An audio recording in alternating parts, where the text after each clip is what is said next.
bienvenidos, bienvenidas al Centro Sefarat Israel, que como saben es un consorcio público participado por el Ministerio de Asuntos Exteriores y de Cooperación, la Comunidad de Madrid y el Ayuntamiento de Madrid.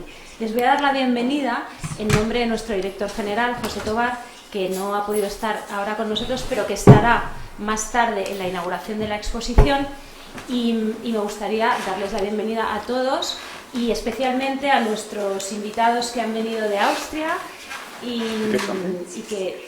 que es un placer y un honor tenerlos con nosotros. También quiero hacer un agradecimiento muy especial. They don't hear anything, they can't interpret anything. No te escucho, May. Quizás está prohibido. Esto parece que sí, pero... A ver, ¿o este? Vale. ¿Así que tal? Muy bien. ¿Ahora parece que sí? No sé si me hacen una seña. ¿Sí? Bueno, tampoco es tan importante lo que yo voy a decir, así que avanzo.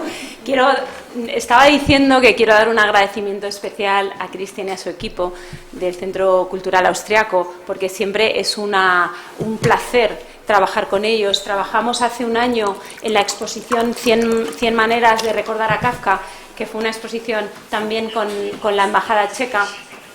Y que... Sí. O sea, así está apagado. O sea, así está encendido. Yo estoy oyendo perfectamente. Sí, es para la traducción. Sí. Avanzo. Les decía que trabajamos juntos magníficamente en la exposición sobre Kafka, también con la Embajada Checa. Este tipo de actividades son un buen ejemplo de la colaboración interinstitucional que en este centro nos gusta mucho hacer y que hacemos con mucho placer. Bueno, no me voy a alargar mucho. Quería decirles que esta exposición es muy importante para el centro porque habla de la vida judía en Viena. Queremos agradecer a su fotógrafo, Ouriel Morgensztern, ¿qué tal mi austriaco? Este trabajo que nos ha entusiasmado exponer en la casa y también su presencia, también han venido sus padres, así que agradecemos especialmente el apoyo que va a tener la exposición en nuestro centro. También queremos agradecer al rabino Schlomo Hofmeister, que nos acompaña hoy. Gracias por el esfuerzo de venir. Esta es la primera mesa redonda en la que ellos van a conversar sobre la vida judía en Viena, y la segunda mesa redonda va a abordar un tema que para nosotros es importantísimo, que son las dos leyes de nacionalidad, la austriaca y la española. Son dos leyes diferentes para colectivos judíos diferentes, pero que convergen en un mismo resultado, que es completar la identidad de nuestros dos países y que es entender que una verdadera democracia es aquella que reconoce identitariamente a todos sus miembros. En nuestro caso, en España, a los judíos sefarditas, que son nuestros hermanos. Así que muchas gracias. Cristian, te cedo la palabra y yo no sé a qué micrófono, pero bueno, alguno.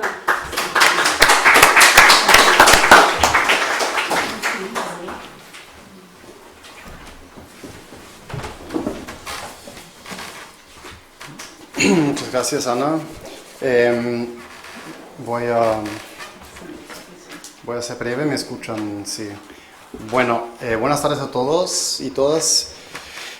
Bienvenidos a esta jornada titulada La vida judía contemporánea en Austria, en ocasión de la inauguración de la exposición Rendezvous en Viena del fotógrafo Ouriel Morgensztern. Actualmente viven en Austria unas 15.000 personas de confesión judía, de las cuales unas 8.000 son miembros de la comunidad religiosa israelita y residen principalmente en Viena. La vida judía en Viena se caracteriza hoy en día por una comunidad viva y diversa, que ha logrado restablecerse tras la gran catástrofe de la Shoah. El Estado de Austria se compromete firmemente al apoyo de su comunidad judía y entre muchas medidas quiero destacar una de las más recientes, la Ley de Patrimonio Cultural Judío Austríaco del 2021, que asegura la contribución estatal para el mantenimiento y la protección del patrimonio judío y sus instituciones, el diálogo de culturas y religiones y el fomento de instalaciones de educación, deporte y proyectos para los jóvenes, para que esta comunidad siga floreciendo. Por ello me complace que hoy a las 7 horas el embajador de Austria conjuntamente al fotógrafo Morgensztern, que nos acompañará, y al rabino de Viena, Schlomo Hofmeister, inaugurará la exposición Rendezvous en Viena, aquí en la sala pequeña, que fue originalmente mostrada en el Museo Judío de Viena. Ouriel Morgensztern, a lo largo de muchos años, acompañado con su cámara la comunidad judía de Viena, nos permite explorar su vida religiosa, costumbres culturales y la convivencia social en toda su diversidad. Pero antes queremos ofrecerles una vista especial a dos temáticas particulares. Primero escucharemos sobre la vida judía en la Austria de hoy, en el primer panel con nadie menos que Schlomo Hofmeister, el rabino principal de Viena, encargado entre otros del diálogo interreligioso y las relaciones internacionales de la comunidad judía de Viena. Y el propio Ouriel Morgensztern, quien ha nacido y crecido en Francia, vivido en Israel y encontrado su hogar en Viena hace unos 20 años atrás. Después, en el segundo panel, dirigiremos la mirada a una medida muy particular del Estado austríaco en su esfuerzo para la reconciliación y un signo de la conciencia de una responsabilidad histórica.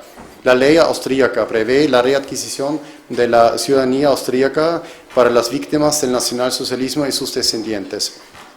Este panel pondrá el enfoque tanto en esta ley austríaca como en la ley en materia de concesión de la nacionalidad española a los sefardíes originarios de España, y más generalmente el uso de la nacionalidad como forma de restitución, aportando la temática desde un punto de vista comparativo. Y es un placer contar hoy con 3 distinguidos expertos en este segundo panel: Bernhard Faustenhammer, subdirector general para austríacos en el extranjero; Gabriel Elorriaga Pisarik, exdiputado del Congreso e impulsor de la ley española de la nacionalidad sefardí; y Tina Magazzini, del proyecto CITRES, investigadora del proyecto CITRES de la Universidad de Barcelona. Además, quiero saludar particularmente y muy cordialmente hoy a aquellos ciudadanos austríacos que readquirieron la ciudadanía austríaca a través de dicha ley. El motor principal para este evento esta jornada fue realmente conectar con ustedes, hacer un outreach y dar como una posibilidad de juntos explorar la vida judía actual en Viena, y también después conocer el embajador y de esta forma poder seguir charlando, intercambiando y manteniendo el contacto. Por último, quiero expresar nuestro agradecimiento a todos los ponentes por su valiosa aportación a esta jornada y el Centro Sefarad, y en particular Ana y su director José, que nos acompañará más tarde, por la generosa acogida y excelente colaboración. Espero que tengamos una tarde muy, muy interesante, fructífera, y les deseo una buena charla y presentaciones. Muchas gracias.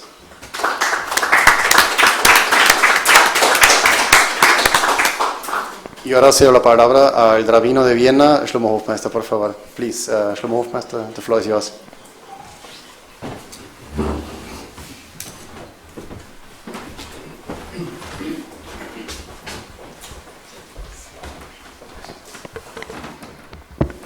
Good evening. Thank you very much indeed for the invitation. It's a very, I will say interesting opportunity to meet not only my dear friend Ouriel here in a wonderful country abroad. We all enjoy sometimes getting out of Austria.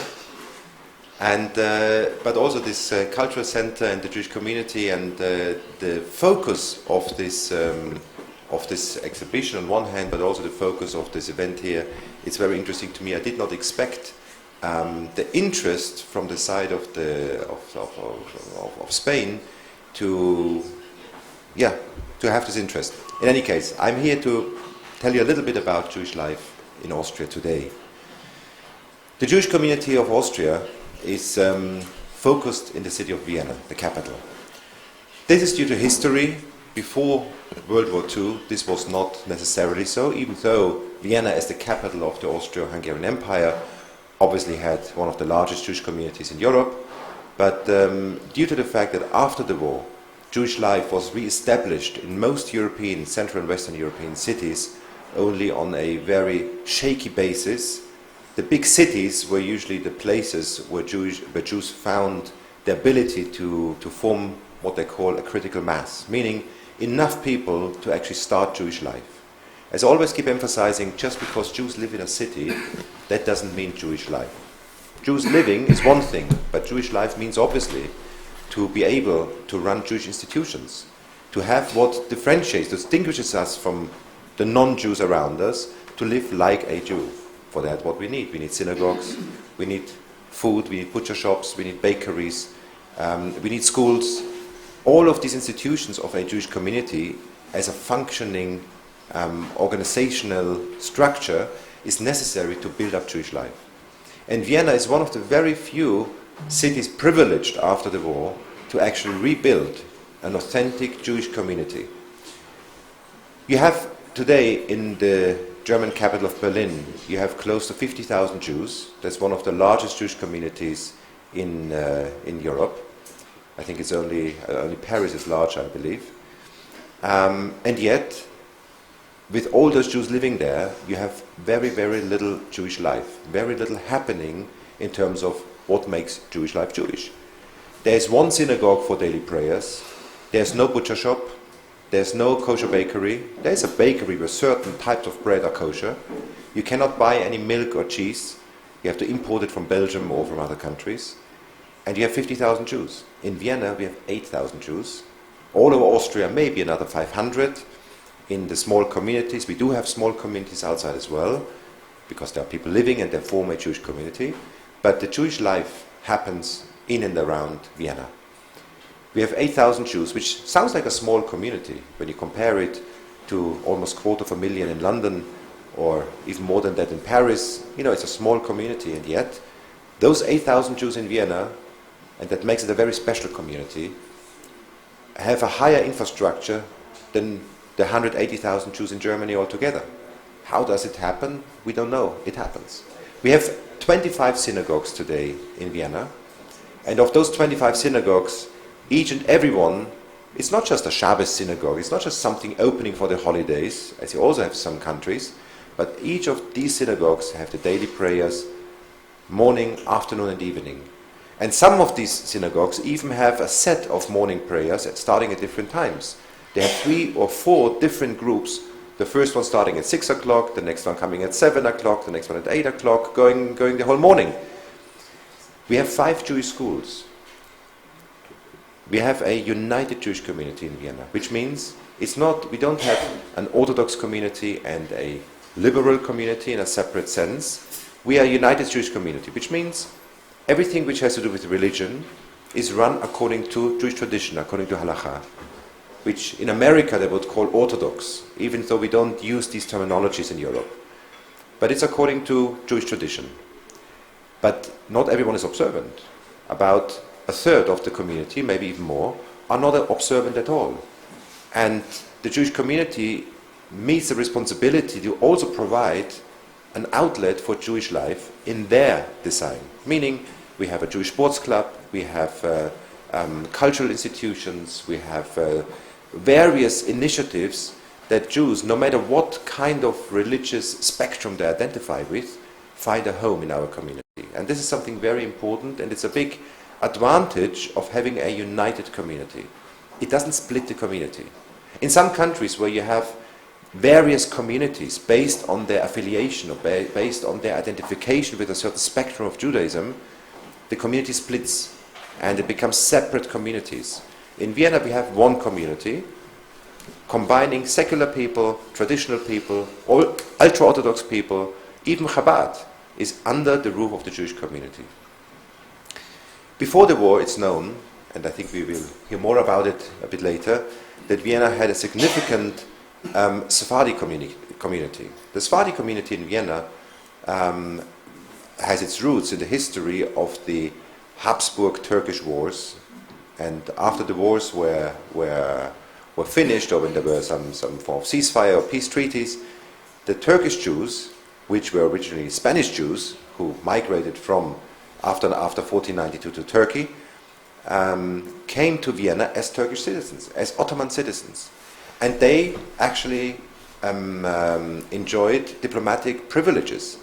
So even when the emperor expelled the Jews from Vienna, which happened a few times, every few generations the emperor expelled the Jews, the Sephardi Jews remained in Vienna because they had diplomatic protection. They were not considered Jews in that sense, even though they were obviously. A very famous one, his name was d'Aguilar.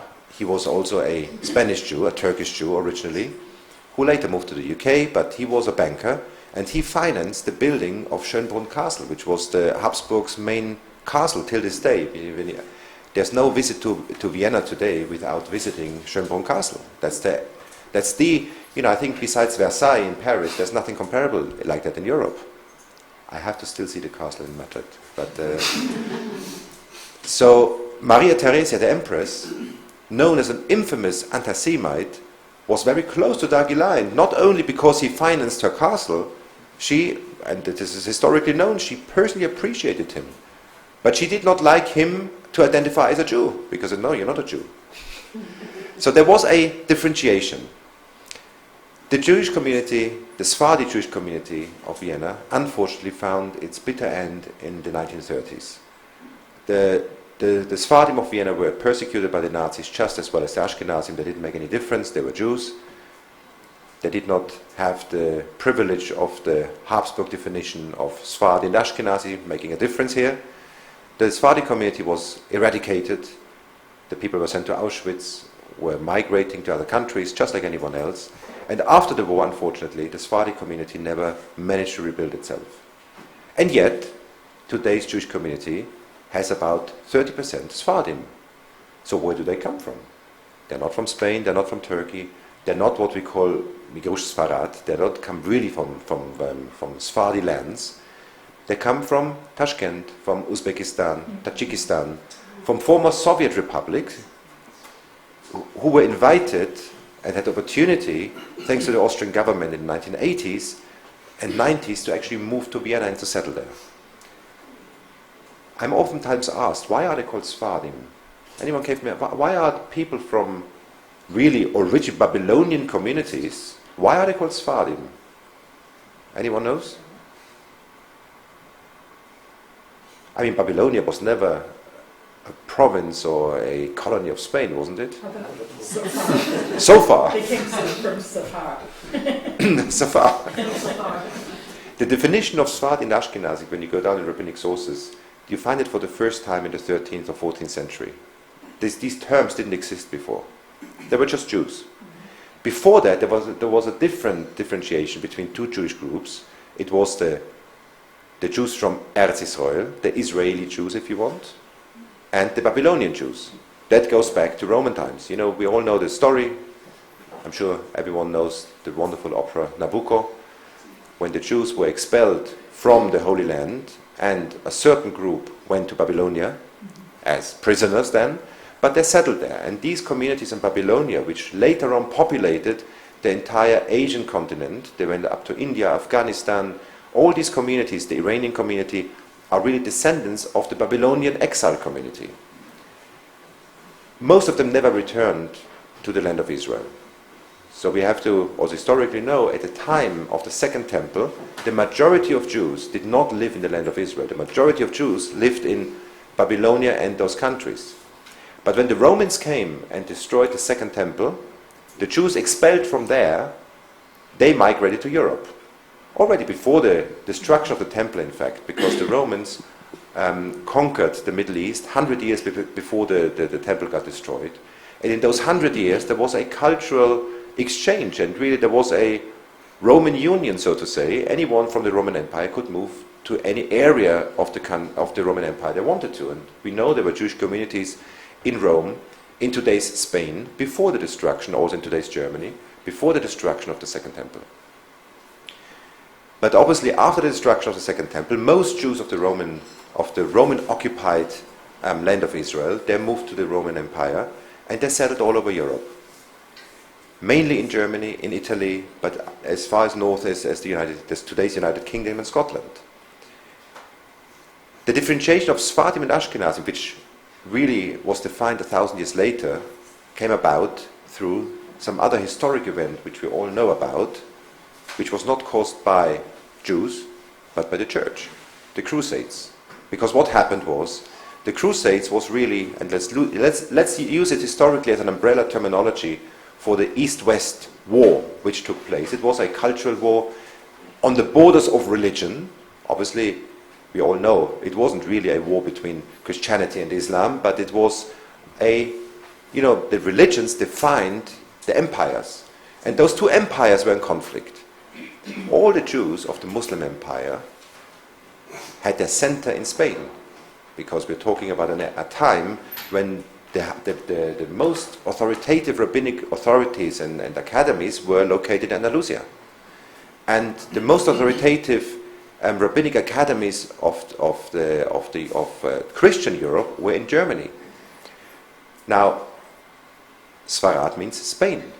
Germany means Ashkenaz. Ashkenaz is an old biblical term, we find in the Torah already, naming the area of what's now the Rhineland, the area of the Rhineland, the western part of Germany. That's Ashkenaz. And all the Jews in the Muslim Empire looked up towards the Jews of Spain. And they said, these are our rabbis. And so they considered themselves Sephardim, not because they had any connection to Spain. It was simply because they followed the rabbinic school of the rabbis of Spain. And the Jews of Europe, even when they're from Poland or from what's today Hungary or Russia, whatever it is, they looked towards Germany because that's where the big rabbis lived. This area of rabbis we call the Rishonim. The Rishonim were the rabbis who lived in the Middle Ages, in the early Middle Ages, until about the 14th, 15th century. They were all living in Germany or France. None of them lived in Poland. There were no famous rabbis in Poland at the time. This came much later. This came after the Crusades started to cause movements of refugees from Western Europe to Eastern Europe. Then also those rabbinic academies and the authority of rabbinical learning moved to Eastern Europe, where it remained until the 20th century. Coming back to Vienna, we have in Vienna 30% Sephardim, which are not real Sephardim, but they identify Sephardim because they follow the tradition, originally Babylonian Jews, who in the Soviet Union had their own challenges with religion, as we all know, and they are in the tradition of the Sephardi Jewish rabbis. They would hold by Joseph Caro, the famous rabbi from Spain, who is the biggest halachic authority in Jewish law for all the Jews in Muslim countries. And the Rambam, Maimonides, all those famous, and I could list a dozen more rabbis who are very famous, the Rashbo, the Radvaz, many famous Spanish, the Rif, many famous rabbis, which are the authority when it comes to Jewish law questions for Spanish Jews and in consequence for all Jews in Muslim countries. So also those Bukhari Jews, as we call them, they came to Vienna in the 1980s, and they found a predominantly Hungarian, a little bit Polish, but mainly Hungarian, Romanian community. Very few original Austrian families remained or came back to Vienna. Most of the Jews in the late 1940s, rebuilding the Jewish community, came from Hungary and from other areas of the former Habsburg Empire.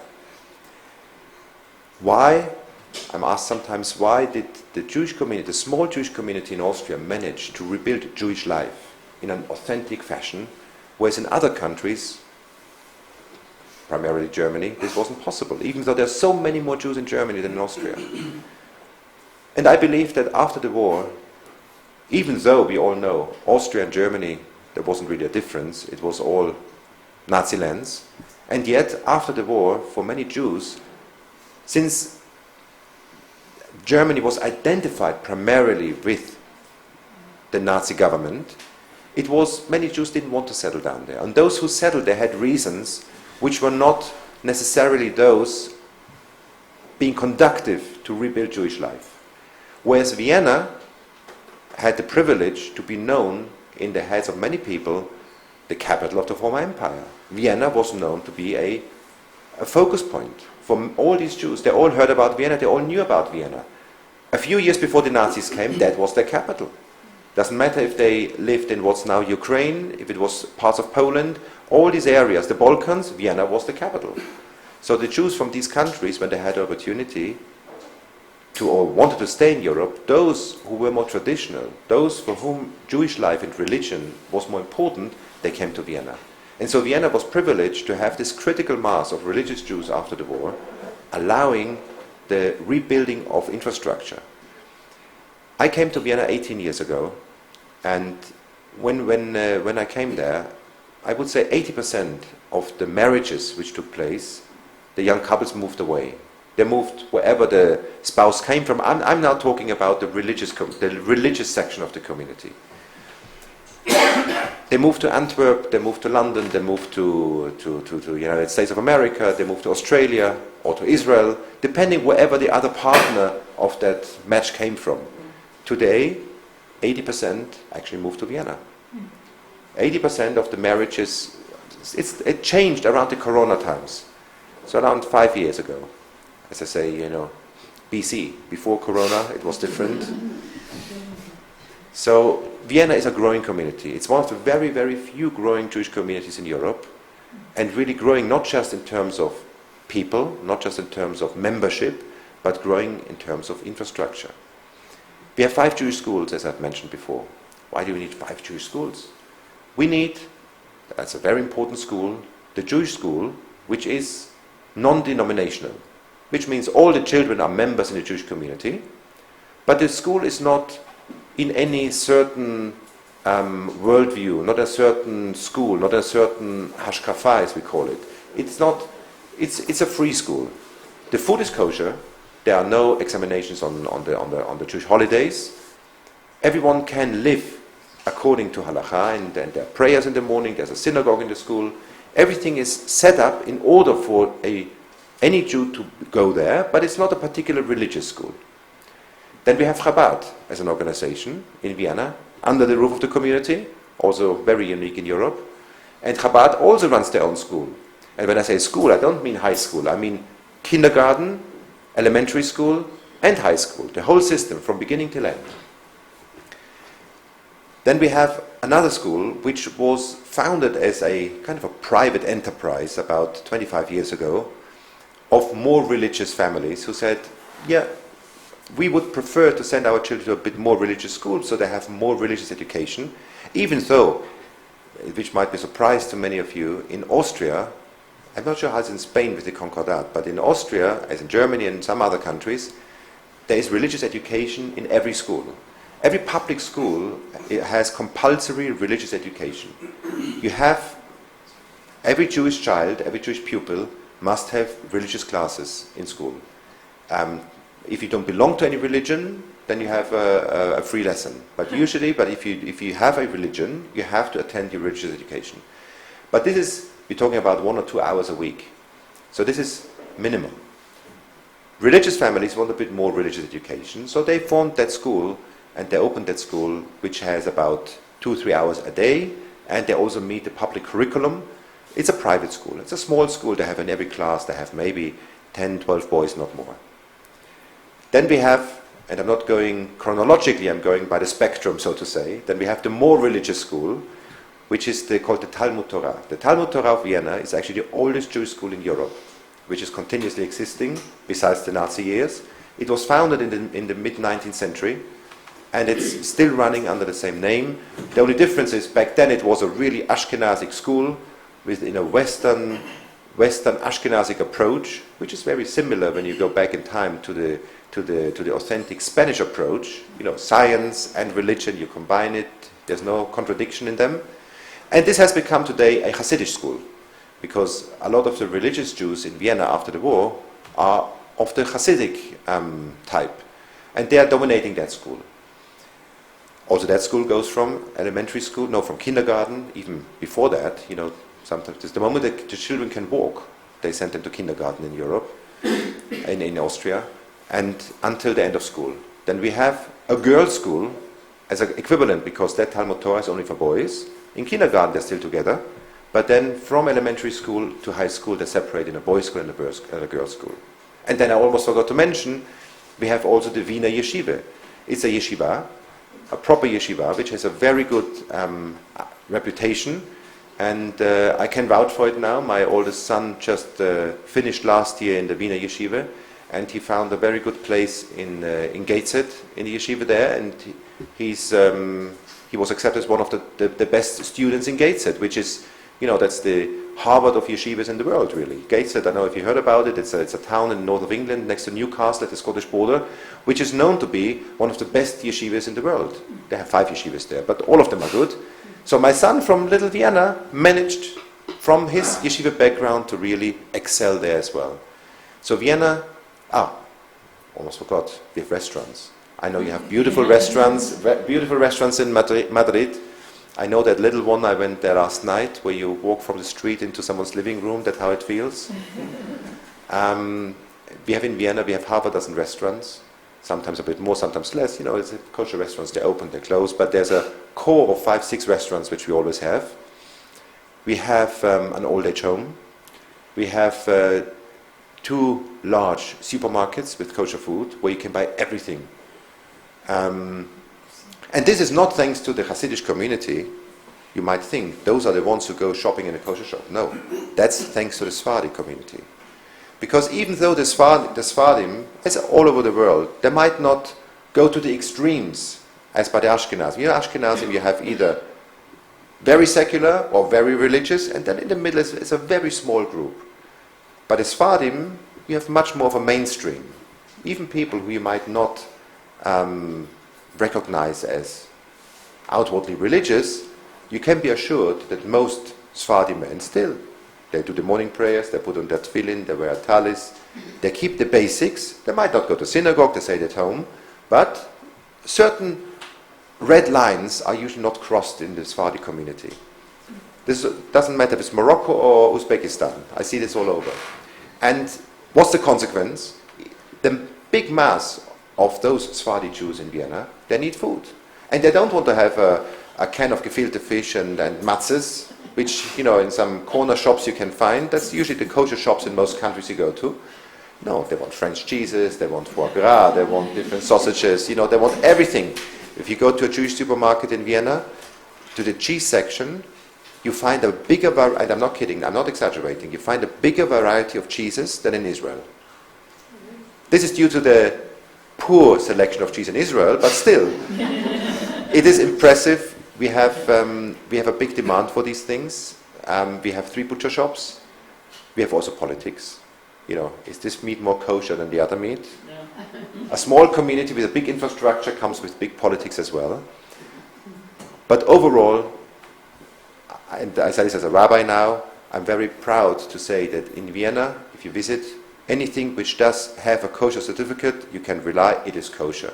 It doesn't matter if it's this rabbi or that rabbi, because there's a specialty of Vienna. You know, usually, a rabbi of a city, the one who runs the rabbinate of the city, has a monopoly on certain things, such as kosher certification of the city. In Vienna, thanks to the Emperor Franz Joseph, we don't have this monopoly. Oh no, he didn't prohibit it, but thanks to him, the Jewish community didn't insist on it. What's the story? You have to tell me when I have to stop. In the mid-19th century, when the reform movement came up, in Germany, in Denmark, that's where it started. And the reform movement, for those who don't know, didn't come as a religious denomination. It came as a movement, a philosophical movement for assimilation, for secularization. That's really how it started. There were some fathers of the reform movement in Germany who said, well, maybe it's better first to get baptized Catholic and then you can be a reformed Jew. So there were all kind of strange, it wasn't meant as a religious movement.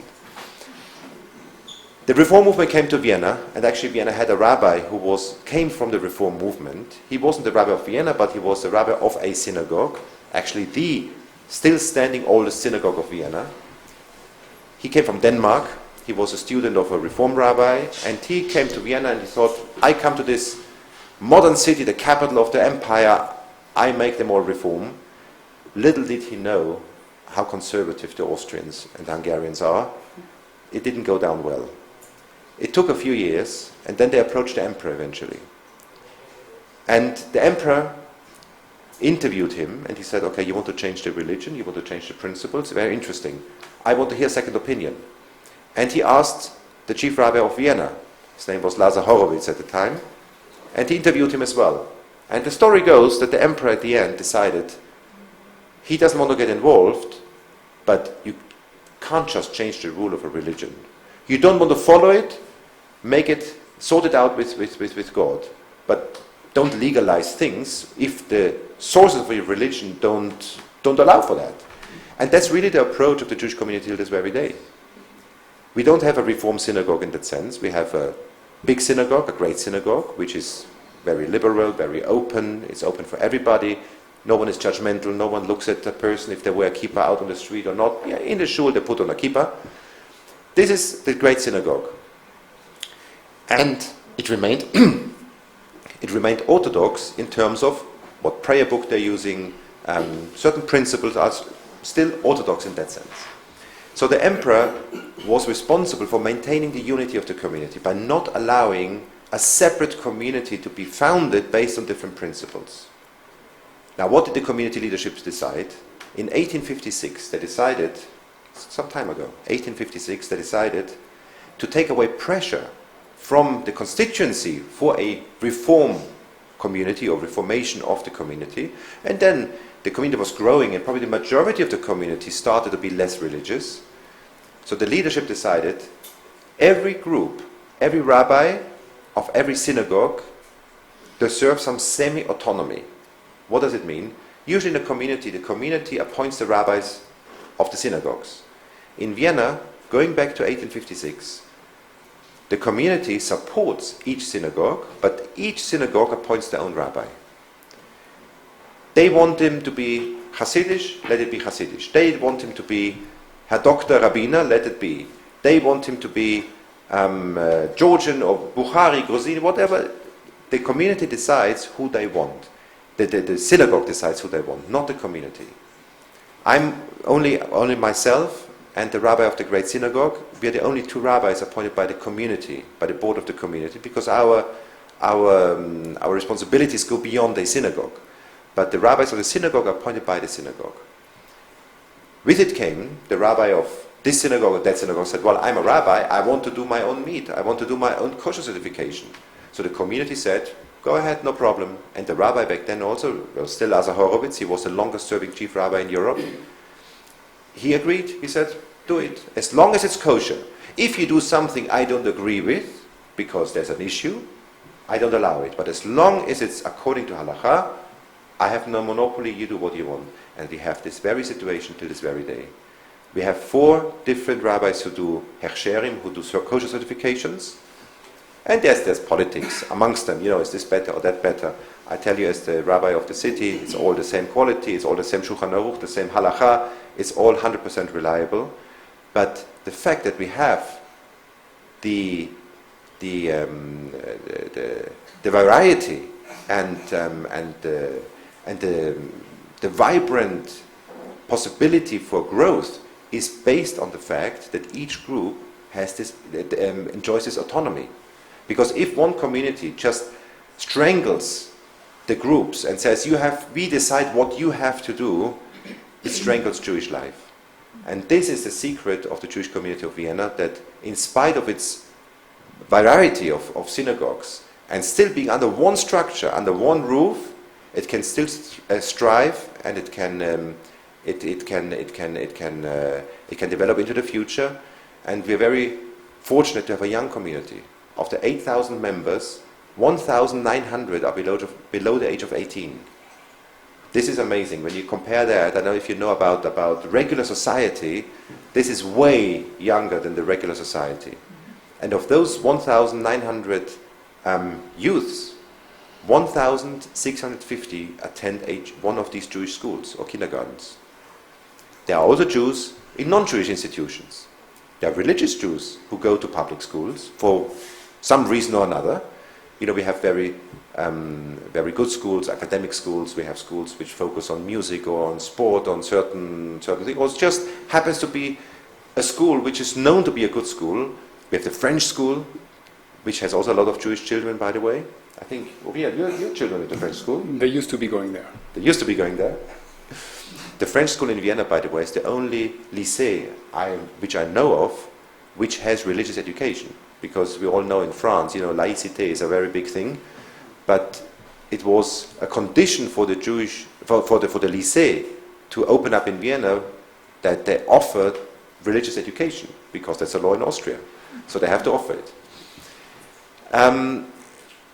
But even in the public schools, there is religious education, as I've mentioned, and the Jews who are going there, the Jewish children who are going there, they're enjoying the possibilities of emerging in society while maintaining the Jewish identity.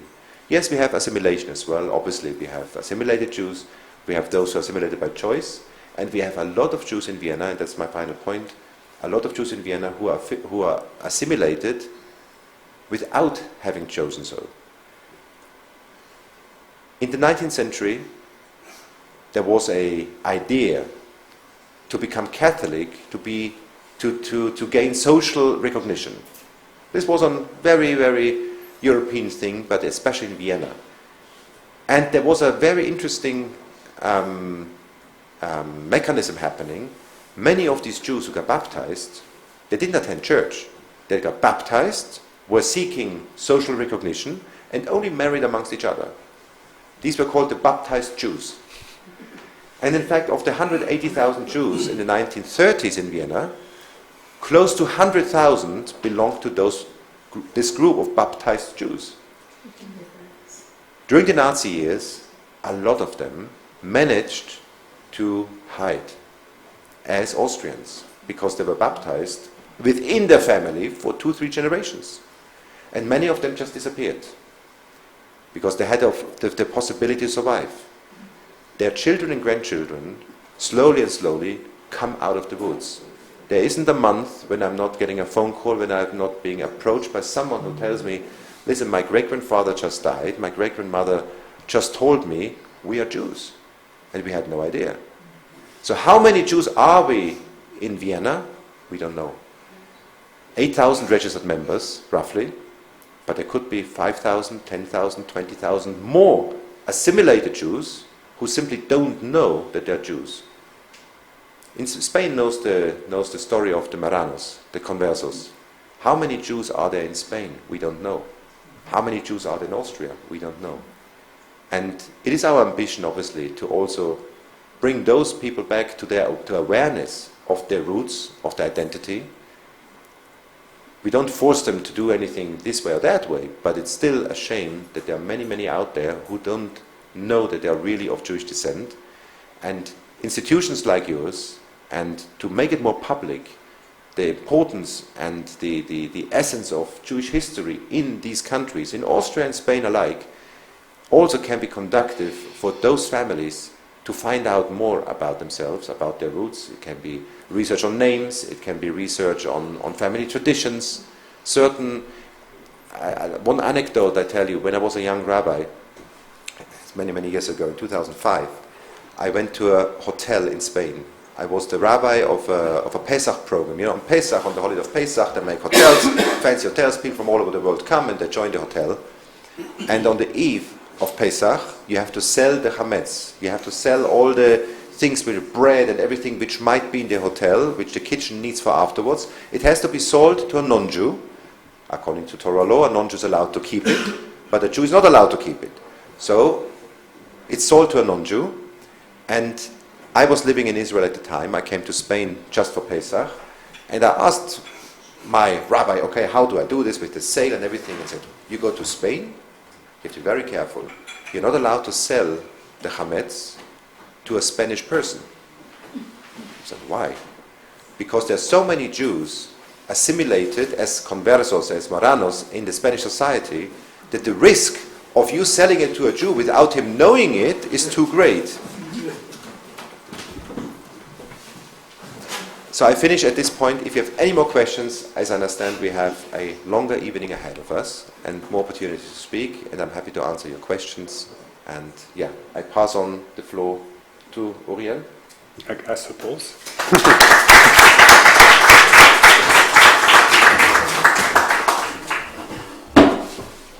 Shall I speak from here?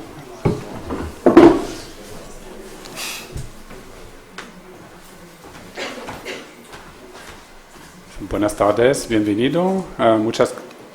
Okay. Okay. It's better? Muchas gracias para la oportunidad de hablar un poquito sobre mi trabajo y sobre mi vida. I'm going to speak from now on in English. Thank you, Schlomo. I had something planned on, but I think I'm going to bounce off everything you spoke about, and I think then once you see the exhibition downstairs, pretty much everything's going to make sense. I don't necessarily like to speak about myself, but I think tonight I have to, because it fits the story of Schlomo. One little joke I may say, in every city where you have Jews, technically you always say you need two synagogues. You need the one you go to and the one you don't go to. And in Vienna's case, there are actually now 25. When I started my project, there were 17. So you are welcome pretty much everywhere. So that's kind of the difference. I was born in Paris in 1976. You do the math. I moved with my parents, who are here present today, to the south of France, next to Toulouse, in a small town. That's where I learned a little bit of Spanish. My parents lived in Israel for a while in a kibbutz. Their parents came from Poland, from Lithuania, from east of France, and from Alsace, and from Algeria. So that's my Sephardi tile, like a little piece. My mother's grandfather's last name was Foro, so we assume it's probably from Portugal, could have been from the city of Faro. So that's the connection. I lived basically in the countryside among no Jews for most of my childhood, but we had these family albums at home with the stories and our families, what was left of it actually after the war. And flipping through the family albums, there were many holes and missing stories. And maybe this is where I kind of developed this interest for actually building my own identity through photography. And this became kind of obvious when I moved to Vienna, and I met my wife in France, but she was originally from Vienna. And she convinced me to move to Vienna and not to stay in France. And I had to accept. So I ended up being in Vienna, and I was 20 years ago. And this is how I basically discovered every little institution that Schlomo introduced. And as I said, when I first moved in, there were many less than what there is now. And so I entered basically, as opposed to living in Paris with 300,000 Jews, where I was part a little bit of some community, but not very aware of what a community is. This became very obvious when in Vienna, because there's no, there's a lot of connection between every aspect of the community, from between the schools, between the different synagogues, whether you're Sephardi or you are Ashkenazi or even from a different area. So I first basically connected with the Jewish basketball school. That's how I got to know a lot of people there. And I used to play, and I still do. And from that basketball Akoach club, which was actually very famous during the 20s in Austria as a football club, the club being located now next to the Jewish school, this is how I basically got to know the school. So, and then this is the next thing that I photographed. And the school is integrated in a larger complex where you have the old age home that was mentioned. So this is where I also photographed the old age home. All these photos you can see downstairs, or actually the room next door. So this is basically how slowly got to discover the community with my camera and with the help of my wife, because she's also a member. And she was one of the few members originally from typical Jewish Viennese families. The few that were left, she's one of them, and I got her. So going from the old age home and then moving to the synagogue and basically putting our children to the French school, where you had different Jewish children, but they go to a youth movement that is different. So this is where basically people started to see me and hire me for their private parties or some official celebrations. So all this is documented downstairs. And that's pretty much all I can say about it. I think without seeing the photos, you're going to have, it's a little bit hard to picture it, so to speak. If you have questions, do I have more time, or is it good like this? I'm good? So if I have any questions, I'm, even in Spanish, I think I can manage. Thank you.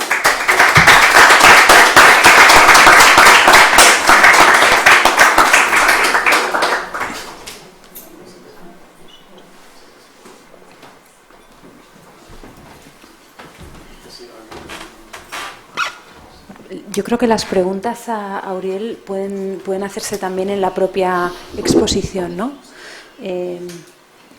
Y podemos dar paso al segundo panel, si les parece, en el que vamos a hablar de las dos leyes de nacionalidad. Así que invito a nuestros tres ponentes y a nuestro moderador a que suban al escenario y agradezco especialmente a nuestros dos ponentes del primer panel. Gracias. Muchas gracias.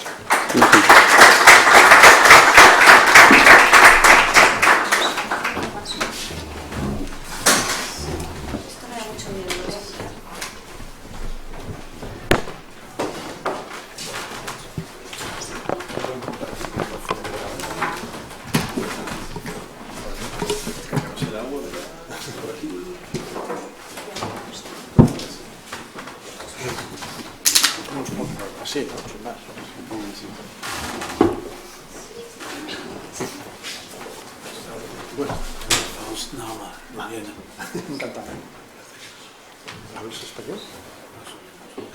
No, bastante.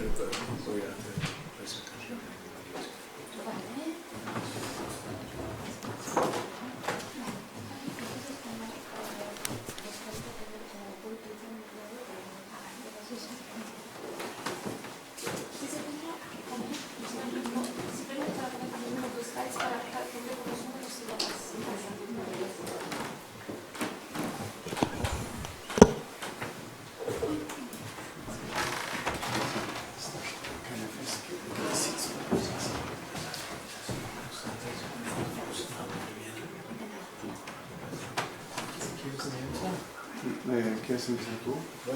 Hemos pensado empezar con España y después la comparación. Es lo que más sentido tiene. Vale, entonces continuamos con el segundo panel y es un placer, un honor tener aquí con nosotros tres expertos de distinta manera. A mi izquierda, desde Austria, Bernhard Faustenhammer, subdirector general de Ciudadanos Austríacos, Ciudadanía y Pasaportes. A mi lado derecha, Gabriel Elorriaga, exdiputado del Congreso y iniciador de ley español de la nacionalidad para los descendientes de los sefardíes. Si más o menos lo expresé bien, no sé si exactamente preciso, pero... Y del proyecto CITRES de la Universidad de Barcelona, Tina Magazzini, que este proyecto se dedica a la comparación de diferentes sistemas legales que prevén la restitución de nacionalidades como símbolo o medida de reconciliación. Entonces, empezamos con Bernhard, que va a presentar el sistema austríaco, después sigue Gabriel, que presentará el sistema español, y el último, Tina, hará una comparación de los dos sistemas. Por favor, Bernhard, the floor is yours.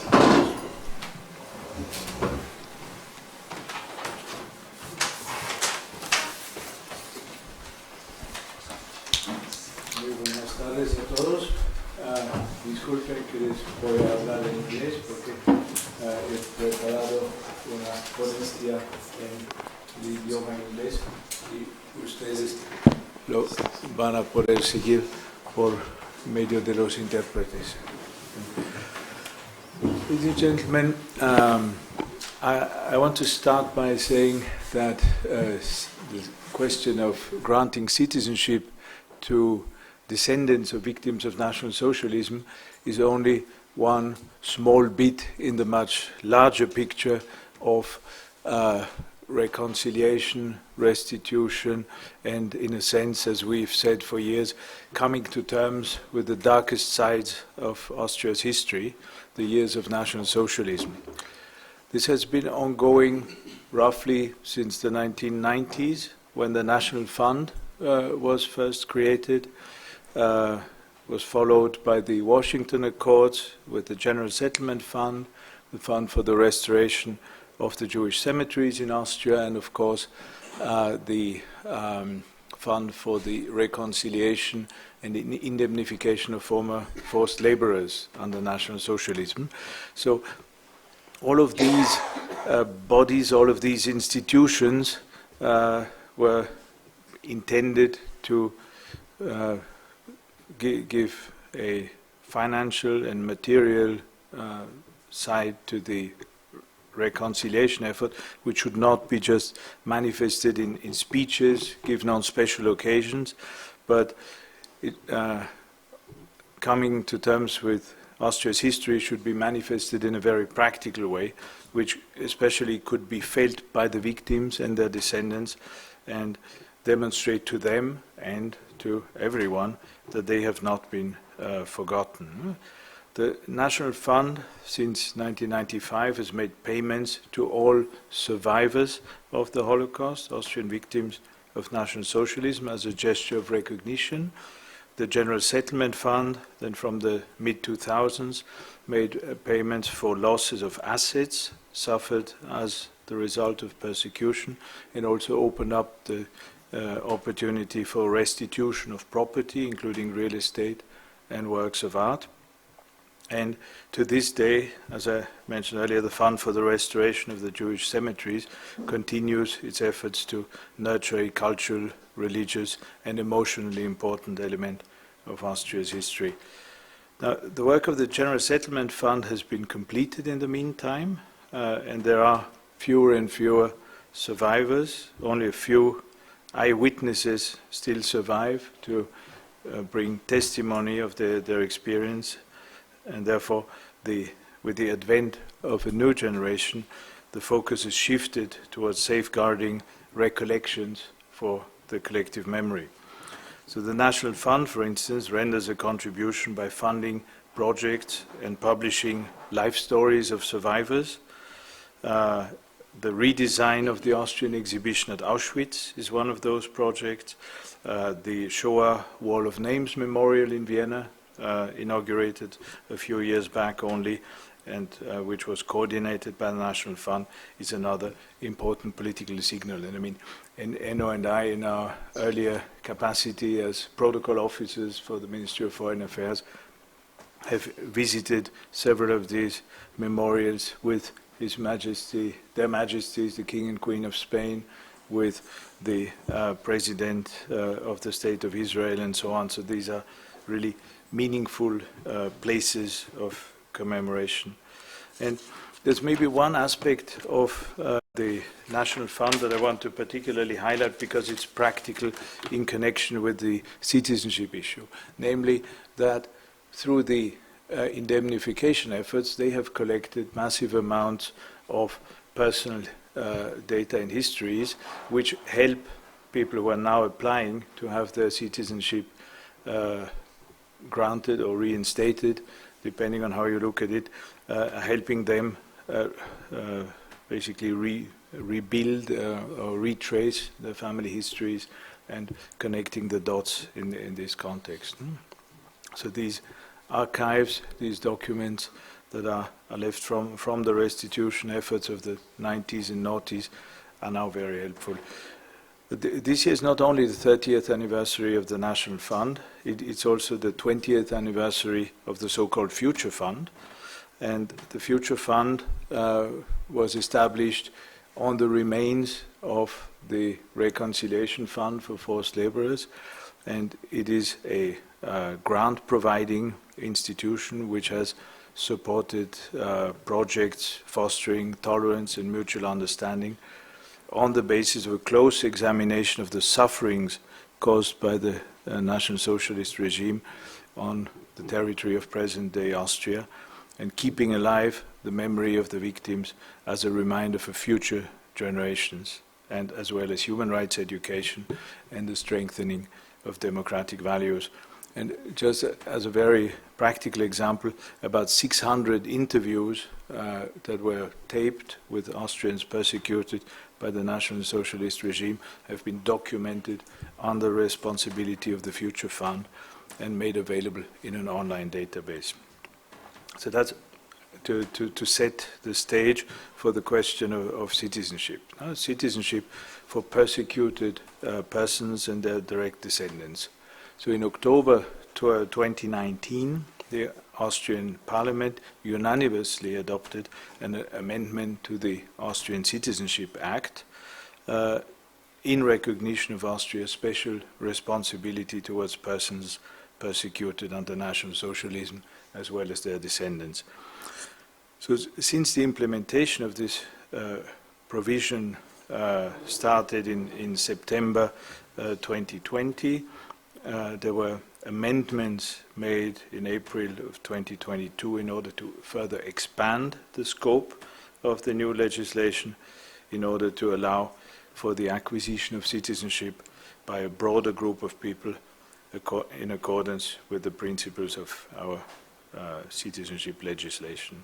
And so this has been the case since 2022, but I think you're going to hear more about the fine print later on. So who are those persecuted persons whose heirs, whose descendants are entitled to be granted Austrian citizenship in a facilitated manner? So those are persons who went abroad as Austrian citizens or citizens of one of the successor states of the former Austro-Hungarian monarchy, or a stateless person with their main place of residence in the territory of Austria, the present-day territory of Austria, before May the 15th, 1955, because they feared or suffered persecution. This is the most general definition. So there is basically a time frame between the end of democracy, January 30th, 1933, and the end of Allied occupation, so that's 1955. And people who left in that time frame, either because they defended Austrian democracy before National Socialism, or because they were persecuted by the National Socialist regime, or had to fear persecution, including persons who died in persecution or were deported to different countries. So, for instance, died in concentration camps, died in ghettos. So the descendants of all these people are basically entitled to file for citizenship. So how does that work in practice? The law foresees that those interested may submit a declaration, which is a simplified form of application for citizenship, and the law doesn't require those benefiting from that provision to give up their current citizenship or nationality, as others being naturalized would have to do. No? There may be cases in which the legislation of the country whose citizenship applicants hold provides for them losing that citizenship in case they file an application, and that of course makes for very complicated situations and cases of conscience. No? But the system is such that wherever in the world potential applicants reside, the embassy or consulate general in whose area of responsibility they reside is responsible for supporting them in filing that application, which is decided upon domestically by provincial governments, which by our constitution are held to implement citizenship law in all its aspects. So what my kind predecessor in this job came up with was to digitize the whole process and to offer an online questionnaire. And that has been an outstanding example of digitization done in a low-key and low-tech fashion, but very, very effective. No? So in a questionnaire that's available in German, English, Spanish, and Hebrew, applicants basically fill in their personal details. They are provided with a form that contains the details they have already inserted previously. That form also goes to the geographically competent embassy, and the idea is that you would have a personal meeting with the consular officer in order to submit the paperwork that then needs to be acted upon by the provincial authority. No? And so that whole process, depending on how clear the evidence is, can take between maybe 5-6 months, in the best of cases, sometimes a year or two. But on the whole, also especially thanks to the archives of the city of Vienna, the archives of the National Fund, documentation can be retrieved relatively well, and that has helped in the end keep this a low-key process where hiring a lawyer, which is strictly optional under our legislation, was not necessary for most of the cases.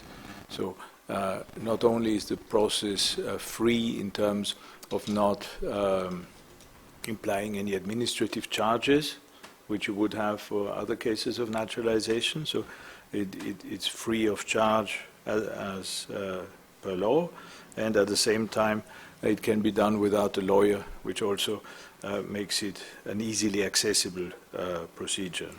So I'll end with a couple of statistics. So from September 2020 to this day, over 40,000 successful applications have resulted in the granting of Austrian citizenship, retroactively to the date of application. Over 33,000 passports have been issued to new citizens, and roughly 400 new applications are filed every month still. So that is the average number that we're operating on for the time being. And I just end maybe by providing you with a small quote that's also from the National Fund. You may know Hannah Lessing, head of the National Fund, who's been touring Jewish communities really literally on a global scale. And on that occasion she said, remembrance work is part of a political learning process which each generation must undergo for itself. Today's children and young people are at the heart of this learning process, for it is they who will shape the society of tomorrow. And with that I leave you. Thank you so much.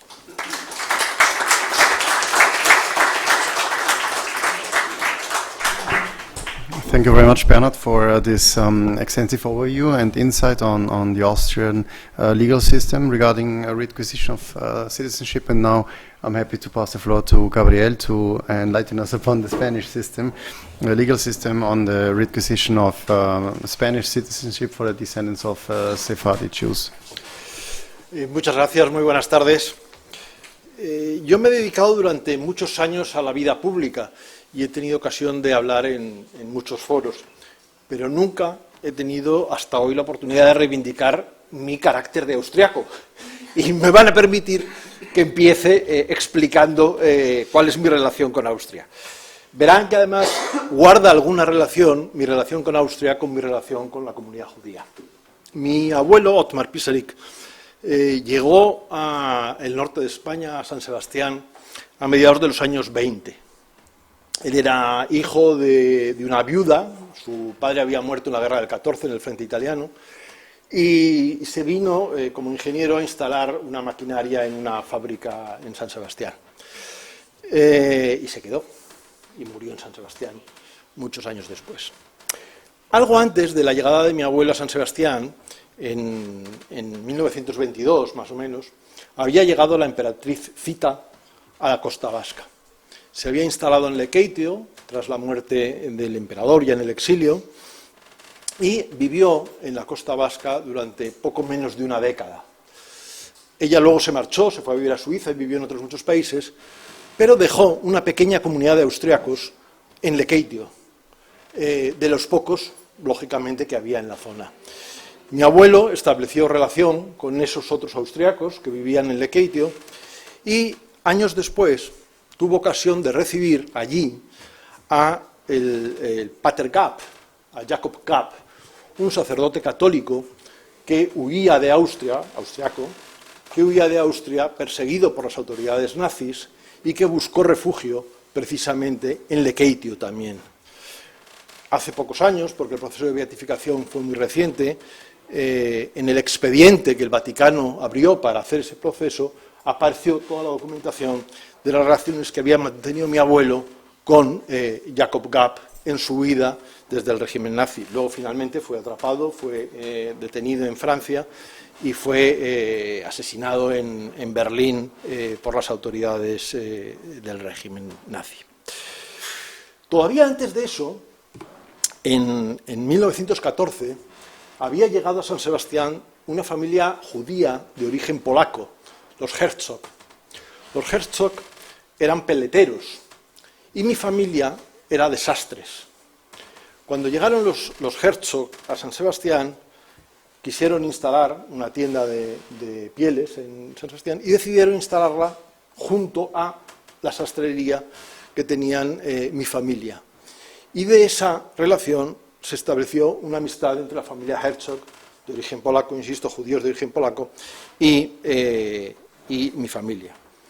Luego verán por qué tiene eso algo que ver. Mi madre nació ya en San Sebastián, nació hija de padres austriacos y por tanto con nacionalidad austriaca.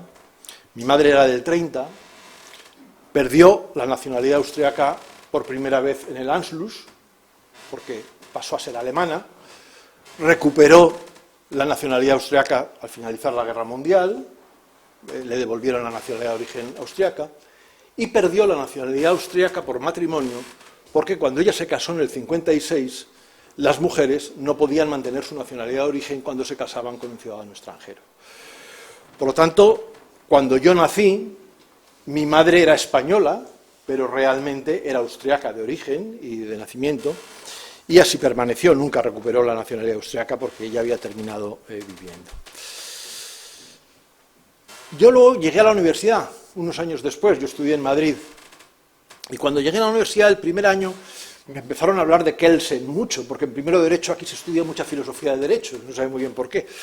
Y bueno, me hizo gracia aquello de que era un austriaco y le cogí cierta afición, pero cuando llegué a estudiar a segundo, en el segundo de la Facultad de Derecho en Madrid, se estudia economía política y me dio clase un profesor del que luego fui un discípulo y gran amigo, que era es un auténtico liberal, al cual le entusiasmaba la Escuela Austriaca de Economía. Por lo tanto, entonces, entré en contacto con Mises, con una serie de autores, de economistas austriacos, liberales, curiosamente inspirados en buena parte por otro judío, por Maimónides, que fue el generador, junto con la Escuela de Salamanca Española, de la teoría del valor subjetivo, que está en la base de mucha de la ciencia económica liberal. Bueno, diré, ¿por qué tiene esto que ver conmigo?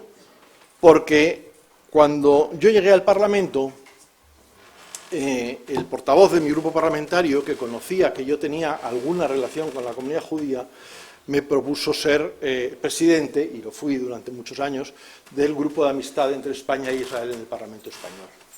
Esa amistad venía porque los Herzog, finalmente, habían tenido unos hijos, ya en San Sebastián, los hermanos Mújica Herzog, que se convirtieron ambos en dos destacados dirigentes del Partido Socialista.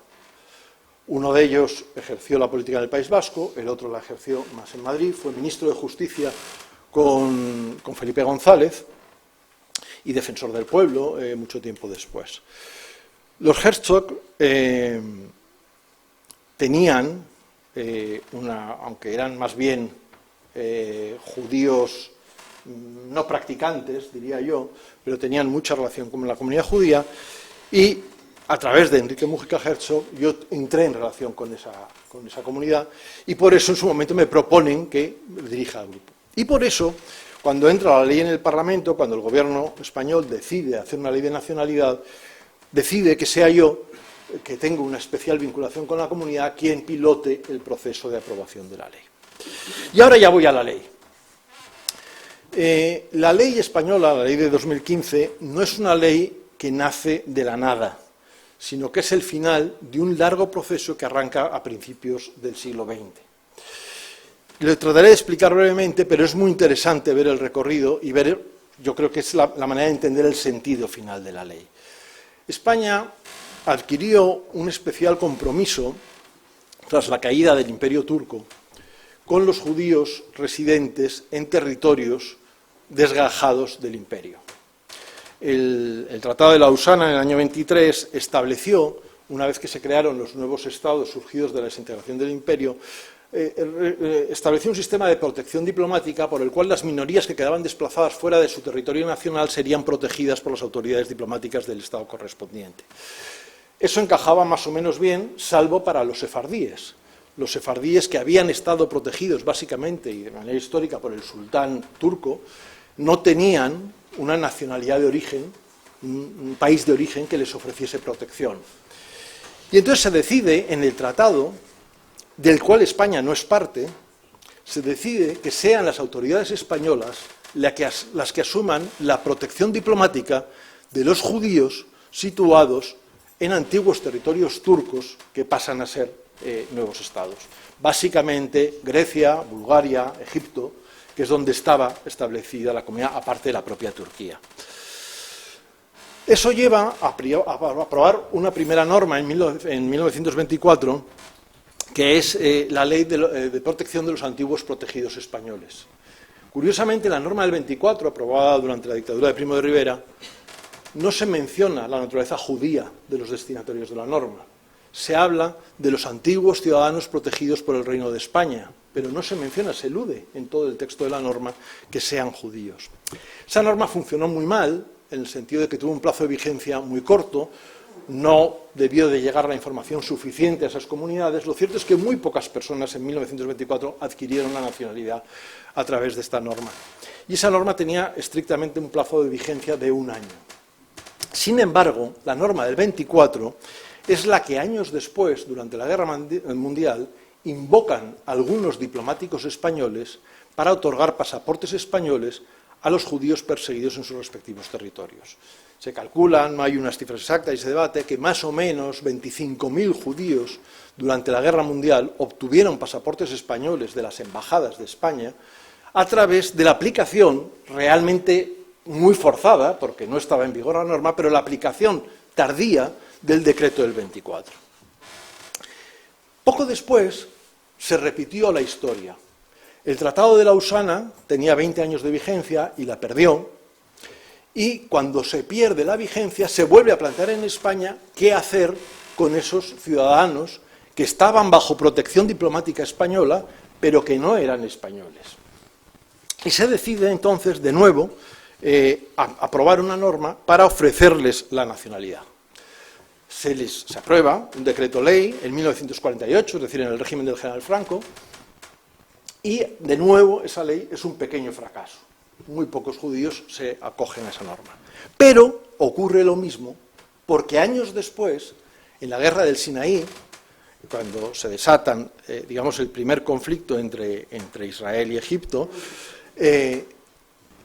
se inicia un proceso de persecución feroz de los judíos en Egipto, y es entonces cuando España instruye al embajador español para que, en aplicación del decreto del 48, ofrezca la nacionalidad española a esos ciudadanos. De hecho, salen algunos directamente de las cárceles con la llegada del embajador español, con los pasaportes españoles, para sacarlos de Egipto con nacionalidad española. Curiosamente, hay algún hecho posterior, pero también en la guerra de Bosnia-Herzegovina se otorgan nacionalidades españolas, entonces no digamos, con arreglo a ninguna ley específica, sino con acuerdos discrecionales del Consejo de Ministros. Pero ya en democracia todavía hay un paso adicional. En 1982, ya en democracia, todavía antes de que llegase al gobierno el Partido Socialista, es decir, todavía con gobierno de Unión de Centro Democrático, se hace una primera reforma del Código Civil español, para una serie de cosas, digamos, para democratizar su contenido. Entre otras cosas, también siguió avanzando en algunas cosas de la igualdad de la mujer, pero tenía varios aspectos. Pero en la tramitación de esa ley, un diputado socialista, Ernest Lluch, diputado entonces socialista, posteriormente ministro de Sanidad en el gobierno de Felipe González y posteriormente asesinado por la banda terrorista ETA, Ernest Lluch, en la tramitación de esa reforma del Código Civil, propone que los privilegios, por decirlo así, o las singularidades que tienen los ciudadanos originarios de países hispanoamericanos se extiendan a los judíos sefardíes. Esa especialidad básicamente consistía y consiste todavía hoy en que esos ciudadanos con 2 años de residencia en España pueden optar por la nacionalidad española. Y lo que pide Ernest Lluch es que en ese artículo se añada que junto a los originarios de países hispanoamericanos, Guinea y Filipinas, que es lo que decía la norma, se añada a los descendientes de los judíos sefardíes expulsados de España. Y así se aprueba en el Parlamento español en el año 82. Esa norma, entra en vigor, tiene también muy poco recorrido, porque hay muy pocos judíos sefardíes que vengan a vivir a España, y además esa norma exige, cosa que no se exigía y no se exige a los hispanoamericanos, exigía la renuncia a la nacionalidad de origen. Es decir, que el ciudadano sefardí que venía a residir en España podía adquirir la nacionalidad española tras 2 años de residencia siempre y cuando renunciase a su nacionalidad previa.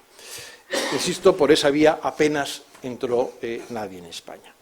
Pero unos años después ocurrió de nuevo un acontecimiento singular, y es que un ministro de nuevo socialista español, Juan Fernando López Aguilar, primer ministro de Justicia en el gobierno de Rodríguez Zapatero, decide dar cauce a una petición que se había ido reiterando, y es que muchos ciudadanos judíos de origen sefardí habían empezado a reclamar la nacionalidad española por carta de naturaleza, es decir, solicitando una decisión discrecional del Consejo de Ministros que les otorgase la nacionalidad, con el argumento de su especial vinculación en España, la situación excepcional.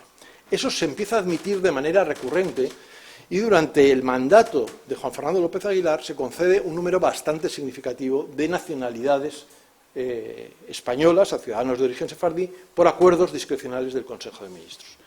Cambia el ministro, hay un ministro posterior, también socialista, también con Rodríguez Zapatero, que empieza, digamos, a bajar el ritmo de concesión de nacionalidades, y finalmente hay un tercer ministro de Justicia durante el mandato de Rodríguez Zapatero, que es Camaño, Francisco Camaño, y Francisco Camaño paraliza el proceso porque le parece que empieza a ser abusivo. Es decir, que hay un número excesivo de peticiones que no se justifican en un procedimiento que básicamente era un procedimiento excepcional. Es el procedimiento que a veces utiliza España para dar la nacionalidad española, pues yo que sé, a un deportista que se quiere que adquiera la nacionalidad española, o a un gran artista. Ha habido muchos en el mundo del deporte y de la cultura, son la mayor parte, y los judíos sefardíes. Entonces, ¿qué ocurre? Que se queda una gran bolsa de solicitantes de la nacionalidad española que lo han pedido, que tenían la expectativa de acceder a la nacionalidad española y que de repente la ven frustrada por un cambio de criterio del propio gobierno que había iniciado ese mecanismo. Cambia el gobierno y llega un gobierno del Partido Popular, y el Partido Popular decide que tiene que dar solución a ese atasco, y que la solución no es aprobar todas esas solicitudes una a una en el Consejo de Ministros, sino que hay que crear una ley que dé un marco general para hacer esas nacionalidades. Y ese es el sentido de la ley, que termina siendo la Ley 12-2025. 2015, no he dicho bien. 4 características de la ley, para no alargarme mucho más. La ley, ¿qué cambios contiene? Bueno, primero, es una ley que está dirigida a los sefardíes originarios de España, es decir, que no son todos los que la comunidad judía considera sefardíes, en términos religiosos, ni tan siquiera en términos históricos, es decir, hay sefardíes salidos de Portugal, que no podrían acogerse a la norma. Por lo tanto, la norma va dirigida a los sefardíes originarios de España, y la segunda condición, que es en principio la clave, es que hayan mantenido una especial relación con España. ¿En qué se estaba pensando y a qué habían ido dirigidas todas estas leyes anteriores? Bueno, a que pervivían, a principios del siglo XXI, comunidades judías de origen español, en Turquía, en Grecia, en Egipto ya ninguna prácticamente, pero en algunos países todavía de esa zona, que seguían hablando el judeo español, es decir, el español del momento de la expulsión del siglo XV, que seguían cocinando recetas españolas, que seguían cantando canciones españolas, que mantenían las tradiciones españolas y que por lo tanto habían mantenido una relación afectiva con España. Se daba además la circunstancia de que en Turquía se habían producido ciertos cambios políticos y había aumentado mucho la presión sobre esa comunidad judía de origen sefardí. Luego, tanto, hay esa doble exigencia. Esa doble exigencia cualquiera puede entender que no es de fácil cumplimiento cuando estamos hablando de hechos ocurridos hace 500 años. Y entonces se establece un mecanismo que es el que parece más pragmático, que es encargar a la Federación de Comunidades Judías de España la certificación del origen sefardí de los solicitantes. Eso no es del todo fácil, tiene que establecer, digamos, relación con las comunidades judías de otras zonas del mundo para poder acreditar esa condición, y en cualquier caso, consideramos, digamos, desde el punto de vista legislativo, se considera que tampoco esa puede ser una vía exclusiva, es decir, la ley no puede tener, de alguna manera, algún tipo de elemento de discriminación religiosa, es decir, no es admisible que solo una confesión o los representantes de una confesión tengan acceso a dar la certificación que te daría acceso a la nacionalidad. Por lo tanto, se prevén dos vías, una vía que es, digamos, más sencilla o más ágil, más clara, que es la de la certificación de la Federación de Comunidades Judías Españolas, o alternativamente una acreditación documental, la que se pueda aportar a través de estudios genealógicos, de las que tú vas de familiares, de, en fin, cualquier tipo de documentación que lo acredite. Y se pide, eso sí, que conozcan el idioma español, al menos en un nivel básico, se les pide un nivel DL de A2, el DL es el diploma de acreditación del idioma castellano, o sea, un nivel A2 de español, y se les pide que acrediten, que superen un examen de conocimiento de la realidad sociocultural y constitucional española. Bueno, termino ya. España, en ese momento el Parlamento español tenía mayoría absoluta del Partido Popular, es decir, el Partido Popular podía haber aprobado la norma sin más con sus propios votos. Pero hay una decisión política desde el primer momento, y es que se entiende que el carácter simbólico de la norma y la carga emocional que lleva exigiría o debería exigir un grado de acuerdo muy amplio. Y ese es básicamente mi trabajo principal. Mi trabajo principal es conseguir que todos los grupos parlamentarios representados en el Parlamento español terminen acabando soportando la norma. Y así ocurrió efectivamente. Inicialmente se opusieron a la tramitación de la norma dos partidos entonces bastante pequeños en el Congreso, que eran la izquierda plural, básicamente los herederos del Partido Comunista o de Izquierda Unida, es decir, la izquierda del Partido Socialista de ámbito nacional, y Esquerra Republicana de Cataluña. Ambos presentaron enmiendas de totalidad al texto presentado, no oponiéndose, y yo eso lo he reiterado mucho, no oponiéndose a la concesión de nacionalidad a los descendientes de los judíos sefardíes, sino exigiendo que junto a ellos fuesen otros colectivos, como eran los saharauis o los nietos de los exiliados de la guerra civil, que habían tenido una ley que había salido muy mal en el mandato socialista anterior, y inicialmente se oponen, pero bueno, tras muchas negociaciones parlamentarias, la norma se aprueba por unanimidad del Parlamento español, lo cual se considera un gran éxito. Termino ya. El Gobierno había estimado que unas 80.000 personas podrían finalmente acogerse a esta ley para obtener la nacionalidad española. Las cifras que he podido recabar estos días, que son al cierre de finales de junio de este año, dicen que han obtenido la nacionalidad española 73.682 y quedan pendientes de resolver más o menos 10.000, con lo cual no estaban muy desviados los cálculos que había hecho el Ministerio. Lo curioso es que el Ministerio de Asuntos Exteriores y de Justicia, que son los que hicieron, digamos, el expediente dentro del Gobierno, habían estimado que básicamente serían originarios casi todos de 3 países. Se estaba pensando en Turquía, en Grecia, en donde había habido comunidades sefardíes importantes. Bueno, lo cierto es que hay nacionales de 80 países entre los receptores de la nacionalidad española por aplicación de la ley. Y curiosamente, no hay ningún austriaco. O sea, no hay, hacía antes mencioné el rabino a la cuestión, no hay ningún descendiente de judíos sefardíes vieneses. No sé si lo hay vivo, pero en cualquier caso, si lo hay vivo, no hay ninguno que haya solicitado la ley.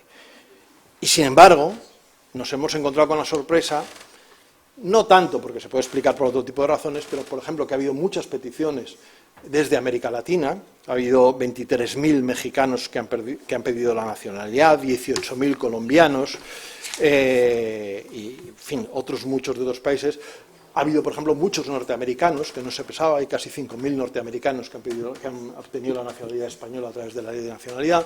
Es decir, ha habido países, ha habido muchos brasileños, por ejemplo, que han pedido la nacionalidad por esa vía, es decir, y ha habido peticiones de prácticamente todo el mundo, pero, insisto, eso era una parte no prevista en la ley.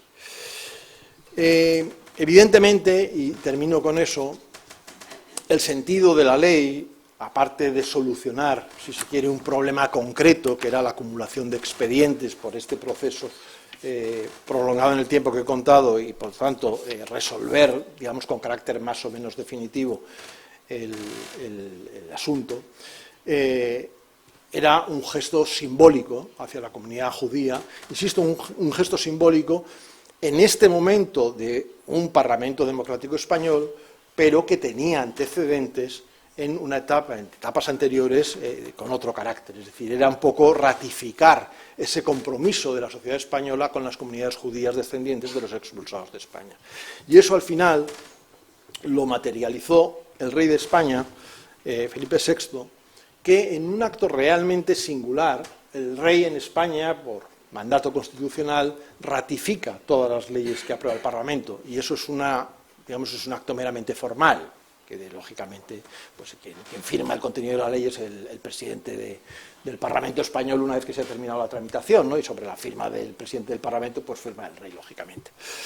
Pero el rey, en este caso, y yo creo que es el único, quiso hacer una ceremonia expresa de firma de la ley. No se hizo exactamente así, porque realmente la ley se ratificó y la ceremonia se hizo un par de meses después por razones protocolarias, pero se hizo un acto en el cual, digamos, el rey asumió como propia, como descendiente de los reyes católicos que habían expulsado a los judíos 500 años antes, y hizo una intervención muy emotiva con ocasión de la aprobación de la ley. Y dijo una frase que ha quedado, yo creo, muy presente en la comunidad judía española, que es: ¿cuánto os hemos echado de menos? Se entiende que con la ley se consiguió por fin el retorno definitivo de todos aquellos judíos de origen sefardí injustamente expulsados de España 500 años antes.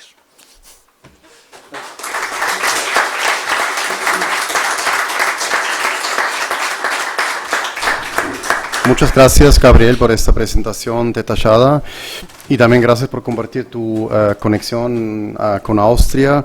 Y también tengo que decir los 4 abogados aquí presentes, uno de los cuales el embajador de Austria, a quien también queremos dar la bienvenida cordial. Estos 4 abogados austríacos casualmente aquí presentes te agradecen especialmente mencionar a Hans Kelsen, el padre de nuestra Constitución y también de origen judío, que su familia provenía del pequeño pueblo de Brody, que hoy en día se encuentra en Ucrania, donde también nació el gran escritor Joseph Oth, que tampoco puedo evitar de mencionarlo, disculpen. Ahora estamos muy curiosos de escuchar tu visión comparativa, Tina, entonces la palabra es tuya. Muchísimas gracias y bueno, siempre es un papel un poco complicado de ser la persona que está entre después casi 2 horas de conversa y las personas y el vino, pero voy a intentar no alargarme muchísimo y bueno, como la única académica, voy a pedir también, había algunos datos, algunos números que me gustaba mostrar, entonces no sé si se puede proyectar las slides que había enviado. No las voy a mostrar todas, van a ser justo para ver algunos detalles. I will switch now to English just because so the information of the research that I'm carrying out with some colleagues and also friends is being done across German and Spanish and English, but we end up working mostly in English, so since we have the luxury of translators, I will take advantage of this. So, sure, yes. No, the reason for I know that it can be a bit of an annoying academic tradition to have like slides as opposed to being a free speaking. But partially it's because it also has kind of the information of the project itself, which if somebody here, I understand that some people already went through the process and have acquired Austrian citizenship, and we'd love to hear from you and the experiences. We're really grateful as a project to how helpful actually the ministry and the institutions in Austria, and now we're starting to work with Spain as well, have been in providing access and connections and contacts to people who have been going through this process. So in a nutshell, the research itself looks at comparative two laws. The law number 58 of 2020 in Austria that has been mentioned already, and not the 2015 law, but the 2022 law of democratic memory, an annex. So there's this disposition 8 within this 2022 law in Spain, which grants access to Spanish nationality to the descendants of those who were victims of persecution of fascism. And so this, I studied political science and international relations. They're telling me that it's not possible to screen the slides. Okay, so maybe I will just open up here so I have a couple numbers to give you more concretely. But basically, most of the team that I'm working with, we are migration scholars. We work mainly on policies not only of nationality, but also and mostly actually of migration. And so the main question that we were interested in asking is, on the one hand, why do people go through these processes that even if they're easy, even if they're free, even if they're not particularly burdensome, still require time and energy and effort? So what is the motivation kind of behind for people who are applying to either Spanish or Austrian citizenship? But also, what is the motivation of states to offer this avenue? And why at a specific point in time? Why to specific potential beneficiaries? And also what the consequence of these policies are in terms of migration and of the demographics. So if one wants to put it in a cynical way, also could these measures be a kind of undercover migration policy? So just going back a little bit as this idea of citizenship as reparation. So the question of who should be entitled, who should be offered membership, also determines, there's on the one hand, there's a very straightforward, quite easy argument for saying that those who were unjustly deprived of citizenship should get it back. It's quite unproblematic. The issue of descendants, of up to what point should the sons and daughters and grandchildren of those who were unjustly deprived of citizenship be allowed to gain it back, and at what conditions? So we've heard that in some situations, some kind of language proficiency has been required, or some kind of proof of some sort of connection. But on the other hand, what the Austrian law we see have done is actually to basically say these descendants, these people, are people who would have had Austrian citizenship had their ancestors not been deprived of it. So we're not going to ask for actually any commitment, for any integration criteria of sorts that Austria usually asks to other migrants to access citizenship. And we're not going to ask for the people who are entitled to this to renounce anything else, because that also would be seen as inappropriate. So there are, I think, a number of similarities and a number of differences in these two laws. I'm just going to briefly kind of like brush on a few. On the one hand, looking at the parliamentary debates, the votes, what has happened in Austria, it's really interesting that what has happened is possibly similar to what we just heard about the 2015 law in Spain. That is, it was passed at unanimity.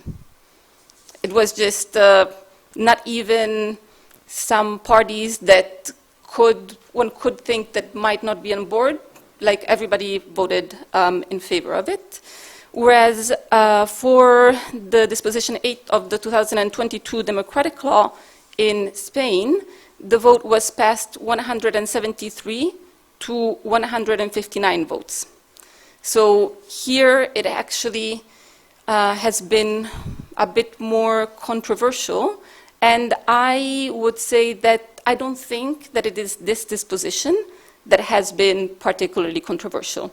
I think the fact that it inserted itself into a debate that has been more politicized across right-left divides has translated into the fact that it also did not get the same kind of broad support that the equivalent law had in Austria. Then, in terms of also the processes, I think it's quite interesting that for Spain, it is mostly handled by the embassies abroad.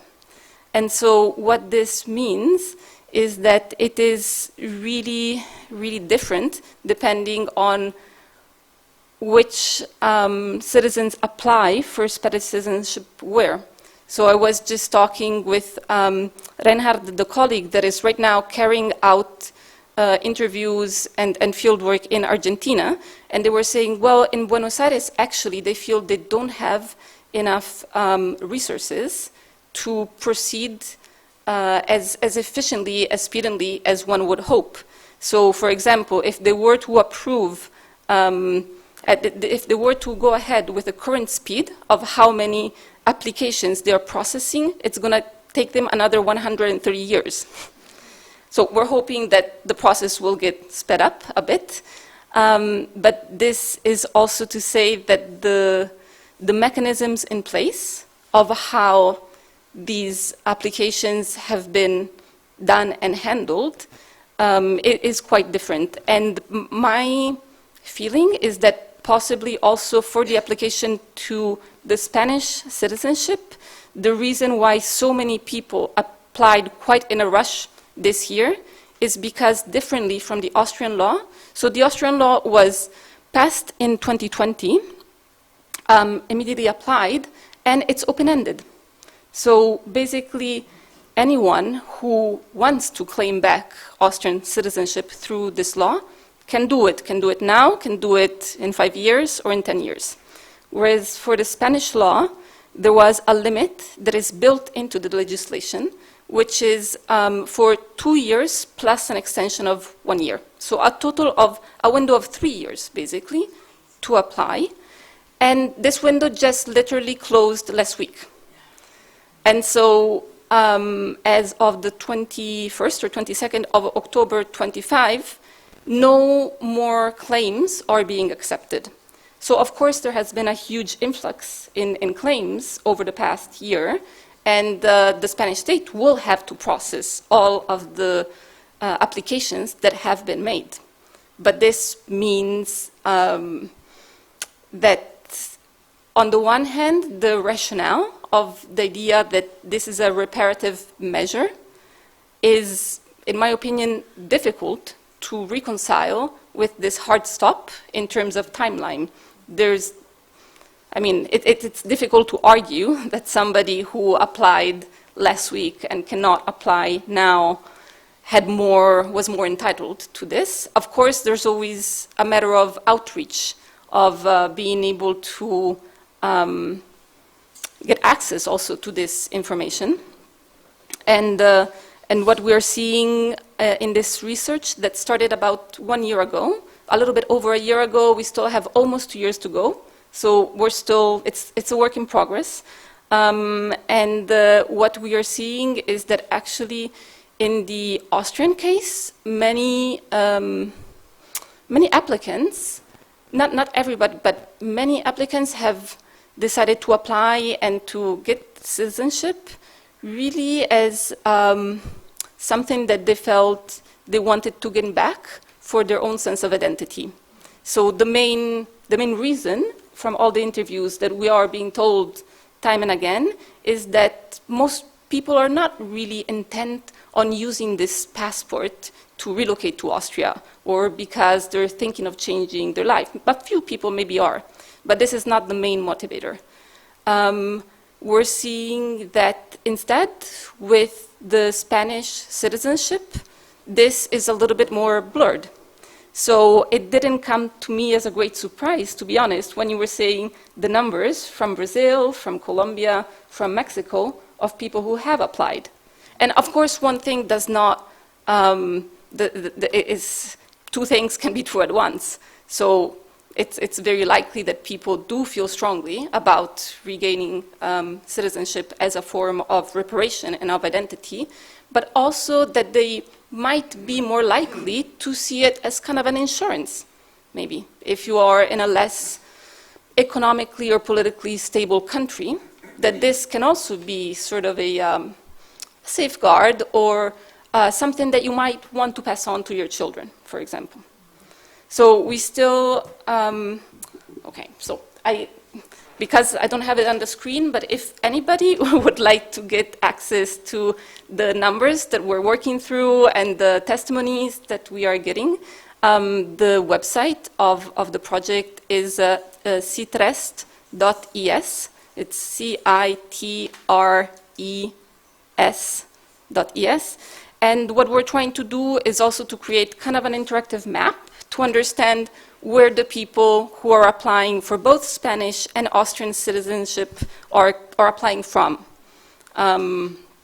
Because I think it also tells us something about stories, about diaspora, about Jewishness, but also about, for example, Romani victims and descendants. And in these cases, we are seeing that for Romani and Sinti, oftentimes it's been even more difficult because very often they did not have a full citizenship to claim back. So because their ancestors were considered second-class citizens to begin with, the process then becomes a bit trickier. So let's see, just to.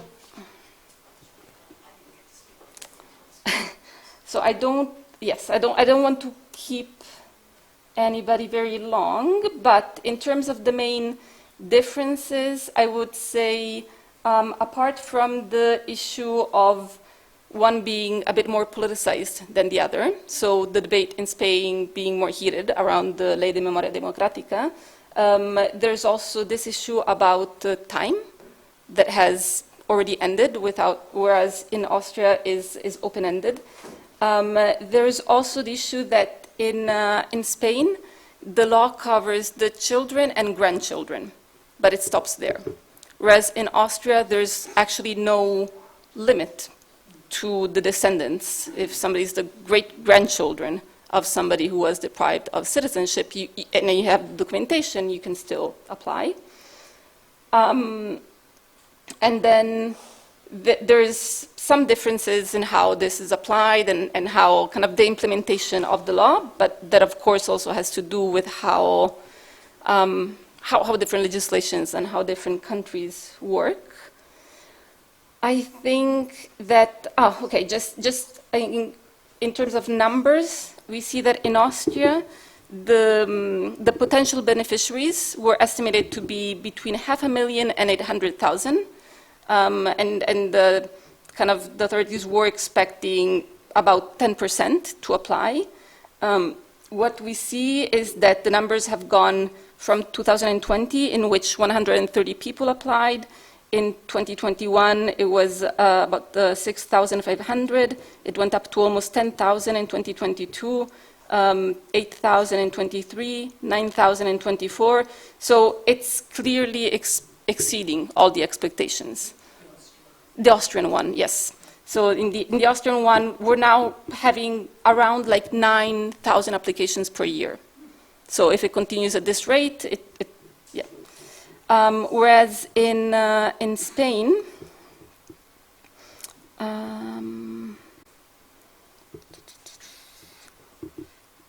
we see that there have been about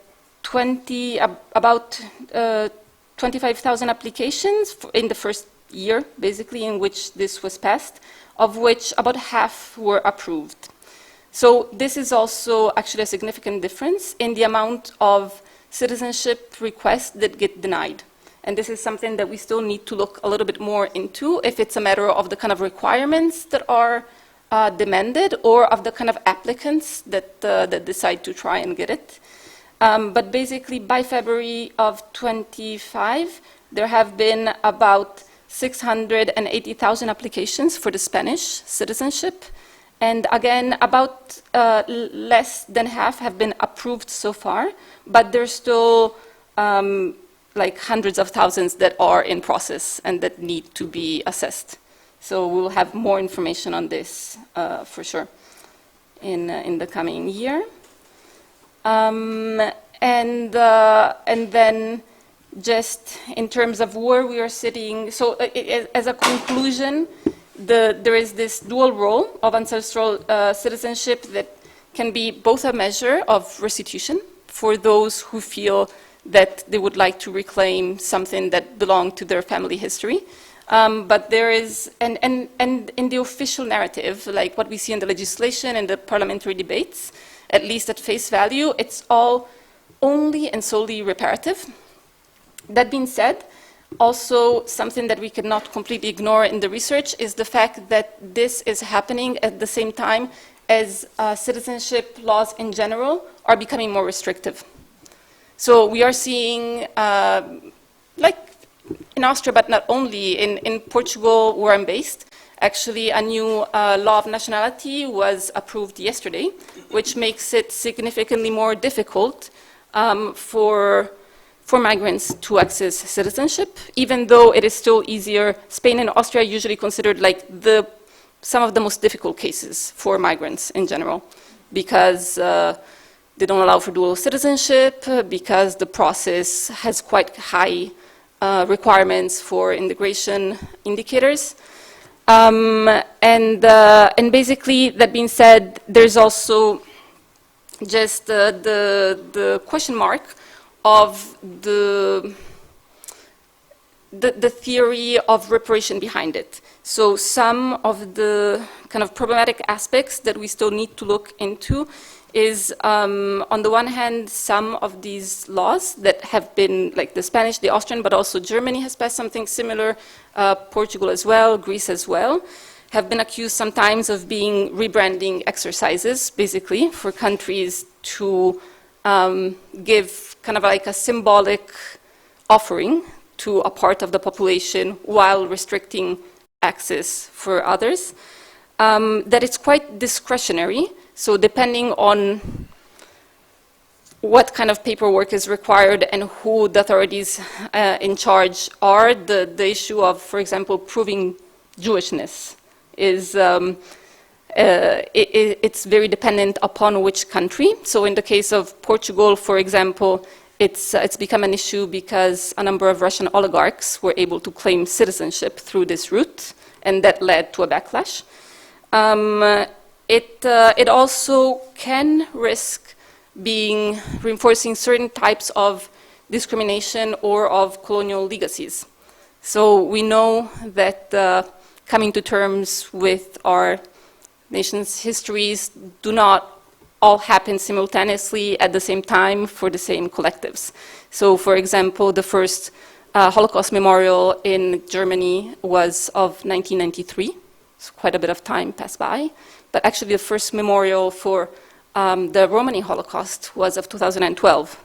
And the acknowledgement of the German Holocaust towards the Ovoherari people in what currently is Namibia only happened in May of this year. So there also is some discussion of how to deal and how to address in a way that does not focus on the exceptionality of one specific ethnic or religious group, but in a context of genocide and of backsliding democracies in general.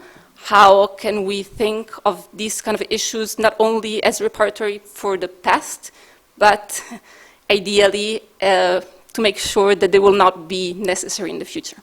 So I'll just leave it at that. Thank you.